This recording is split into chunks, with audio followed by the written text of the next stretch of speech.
The Ancient City, Book 4, Chapter 13, Revolutions of Sparta. We are not to believe that Sparta remained 10 centuries without seeing a revolution. Thucydides tells us, on the contrary, that it was torn by dissensions more than any other Greek city. The history of these internal dissensions, it is true, is little known to us.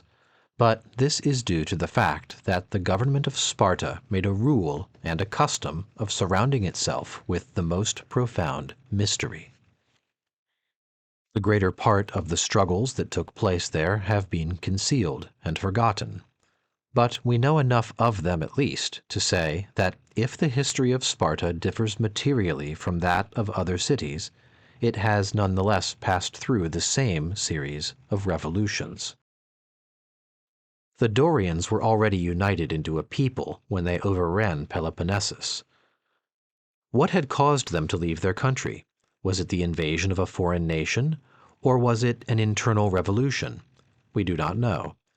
But it appears certain that, at this stage in the life of the Dorians, the old rule of the gens had already disappeared.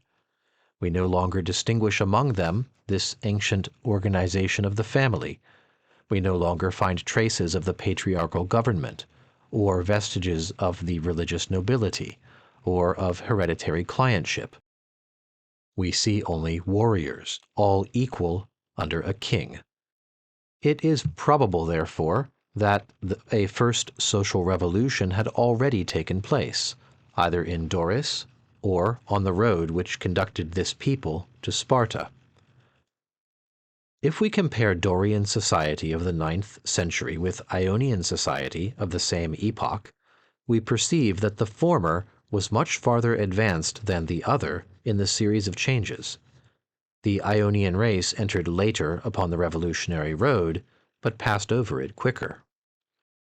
Though the Dorians, on their arrival at Sparta, no longer had the government of the gens, they had not been able so completely to free themselves from it as not to retain some of its institutions, as, for example, the right of primogeniture and the inalienability of the patrimony. These institutions could not fail to establish an aristocracy in Spartan society. All the traditions show us that, at the time when Lycurgus appeared, there were 2 classes among the Spartans, and that they were hostile to each other. Royalty had a natural tendency to take part with the lower class. Lycurgus, who was not king, became the chief of the aristocracy, and at the same blow weakened royalty and brought the people under the yoke. The declamations of a few of the ancients and of many of the moderns on the wisdom of Spartan institutions, on the unchangeable good fortune which the Spartans enjoyed, on their equality, and on their living in common, ought not to blind us. Of all the cities that ever were upon the earth, Sparta is perhaps the one where the aristocracy reigned the most oppressively, and where equality was the least known. It is useless to talk of the division of the land. If that division ever took place, it is at least quite certain that it was not kept up. For, in Aristotle's time, some possessed immense domains, others had nothing or almost nothing. One could hardly reckon 1,000 proprietors in all Laconia.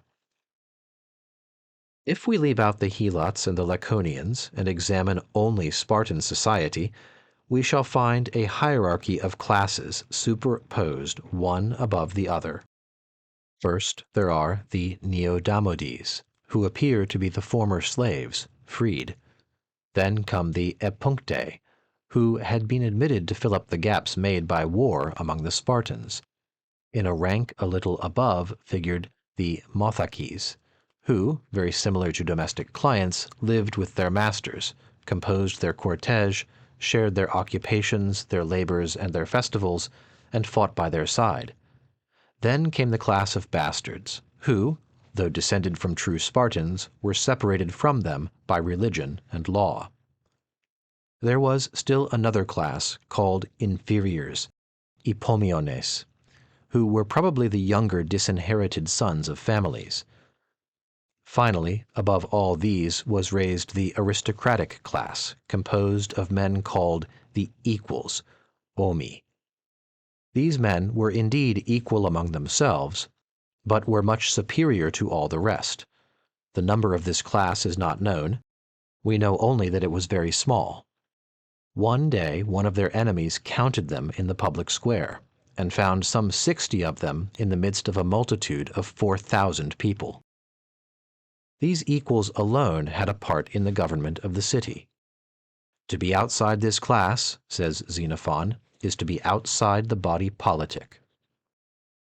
Demosthenes says that the man who entered the class of equals became, by that alone, one of the masters of the government.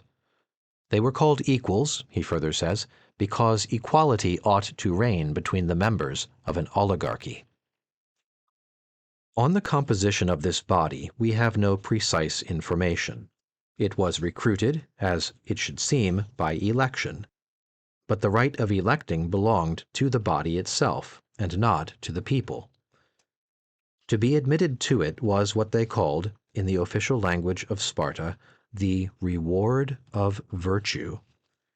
We do not know how much wealth, rank, merit, and age were required to compose this virtue. It is evident that birth was not sufficient, since there was an election. We may suppose that it was rather wealth which determined the choice in a city which had love of money in the highest degree, and where everything was permitted to wealth. However this may be, these equals alone had the rights of citizens. They alone composed the assembly.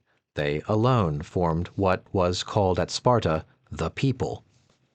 From this class came, by election, the senators, to whom the constitution gave very great authority, for Demosthenes says that the day a man entered the Senate, he became a despot toward the multitude. This Senate, of which the kings were simple members, governed the state according to the habitual custom of aristocratic bodies.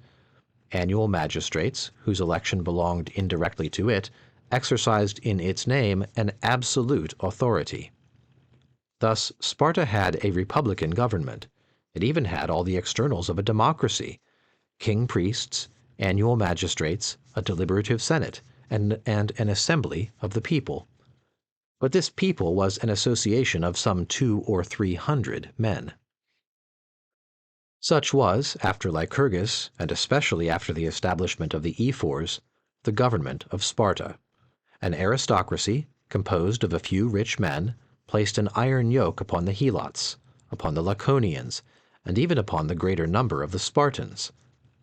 By its energy, ability, unscrupulousness, and disregard of all moral laws, it succeeded in holding its power during 5 centuries. But it stirred up cruel hatreds, and had to suppress a great number of insurrections. We have not spoken of the plots of the Helots. All those of the Spartans are not known. The government was too wise not to seek to suppress even the recollection of them.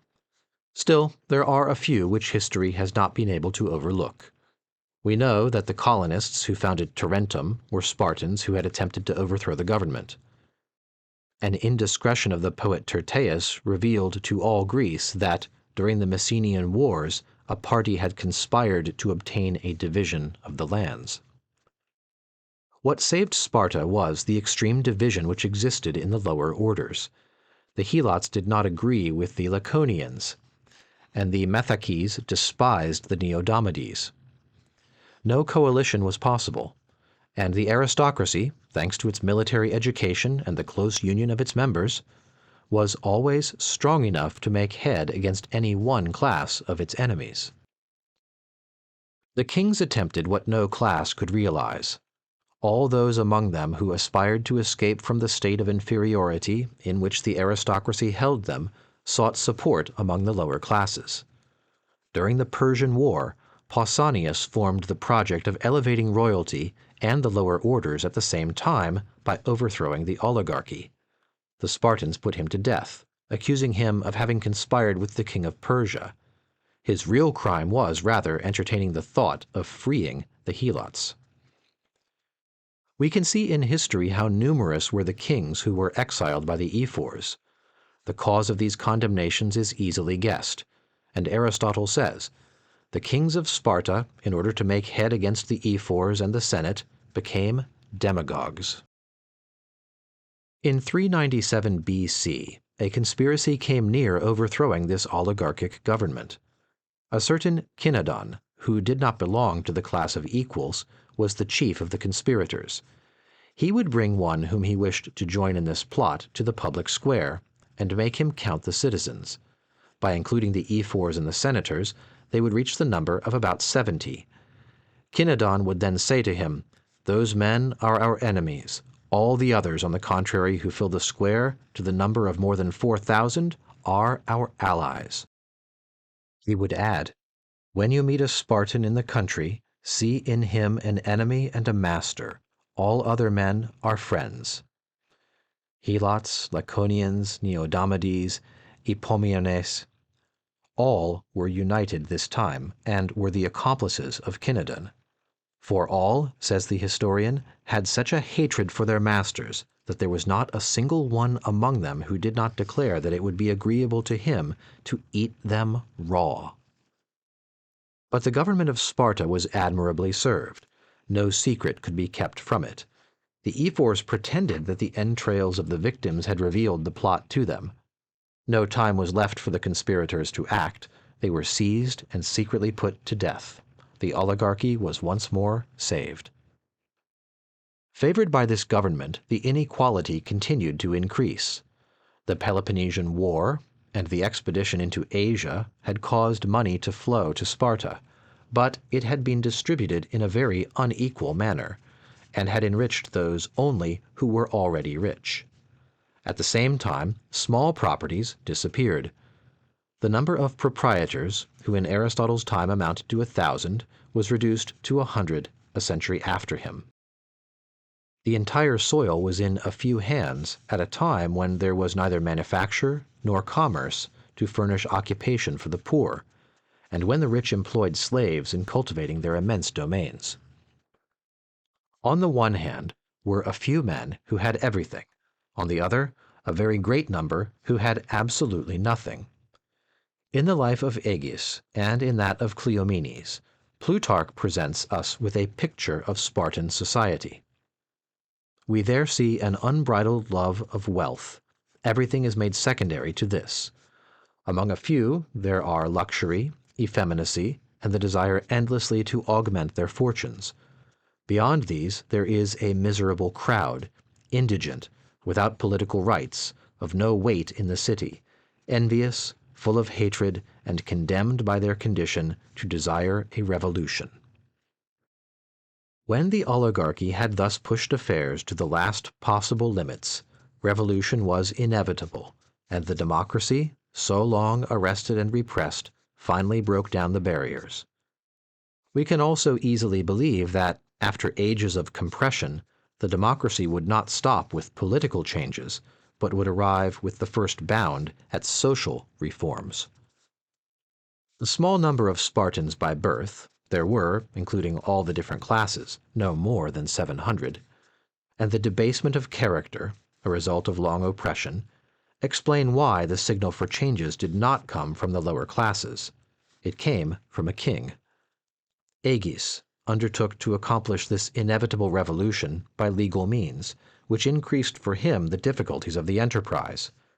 He presented to the Senate, that is to say, to the rich men themselves, 2 bills for the abolition of debts and the partition of the lands. We cannot be too much surprised that the Senate did not reject these propositions. Agis had perhaps taken his measures to have them accepted. But the laws once voted remained to be put in execution, and these reforms are always so difficult to carry through that the boldest fail. Agis, stopped short by the opposition of the ephors, was constrained to go outside the law. He deposed those magistrates and named others by his sole authority.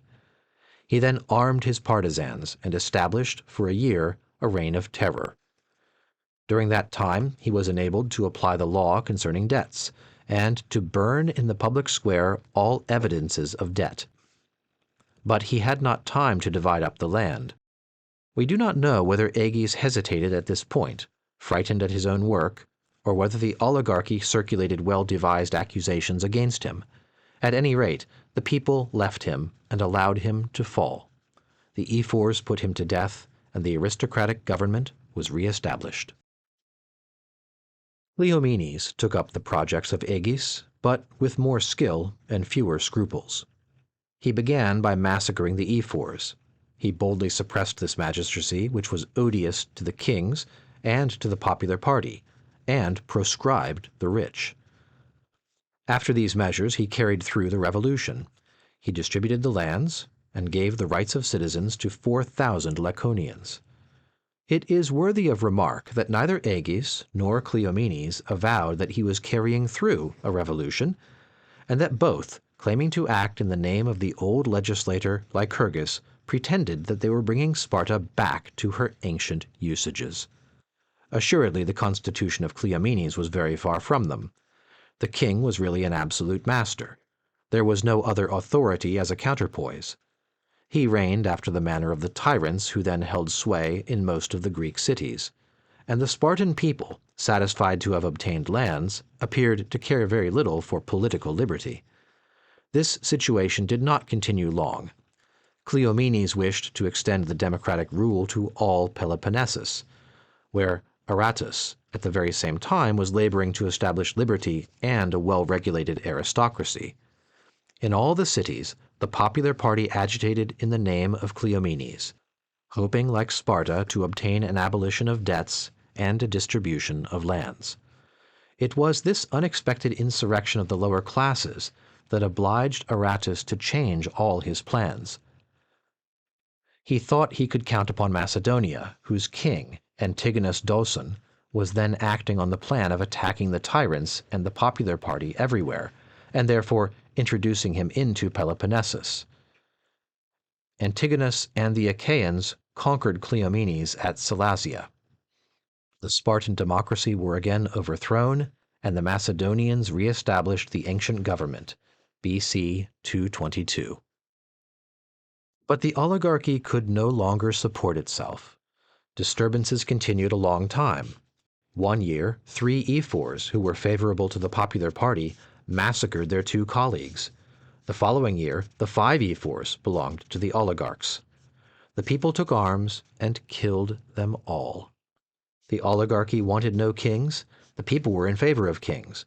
One was nominated and elected outside the royal family, a thing that had never been known before at Sparta. This king, named Lycurgus, was twice dethroned, once by the people because he refused to divide the lands, and a second time by the aristocracy because they suspected him of wishing to make the partition. It is not known how he closed his reign, but after him there was a tyrant, Machanidas, at Sparta, a certain proof that the popular party had gained the ascendancy. Philopomen, who, at the head of the Achaean League, made war everywhere upon democratic tyrants, conquered and killed Machanidas. The Spartan democracy immediately set up another tyrant, Nabis. This man gave the rights of citizens to all freemen, raising the Laconians themselves to the rank of Spartans. He even freed the Helots. Following the custom of the tyrants of the Greek cities, he became the leader of the poor against the rich, and proscribed or put to death those whose riches raised them above others. This new democratic Sparta was not wanting in grandeur. Nabis established such order in Laconia as had not been known there for a long time. He brought Messenia, Alesis, and a part of Arcadia under Spartan rule, and seized Argos. He formed a navy, which was very far from the ancient traditions of the Spartan aristocracy. With his fleet he commanded all the islands that surround Peloponnesus, and extended his influence even over Crete. He everywhere raised the democracy. Master of Argos, his first care was to confiscate the property of the rich, abolish debts, and distribute the lands. We can see in Polybius what a hatred the Achaean League had for this democratic tyrant. The League determined Flaminius to make war upon him in the name of Rome. 10,000 Laconians, without counting mercenaries, took arms to defend Nabis. After a check, he desired to make peace, but the people refused. So much was the tyrant's cause that of the democracy. Flaminius, as victor, took away a part of his forces, but allowed him to reign in Laconia, either because the impossibility of re-establishing the old government was too evident, or because it was for the interest of Rome that there should be a few tyrants, as a counterpoise to the Achaean League. Nabis was afterwards assassinated by an Aeolian, but his death did not restore the oligarchy. The changes which he had made in the social state were maintained after him, and Rome herself refused to restore Sparta to her ancient condition.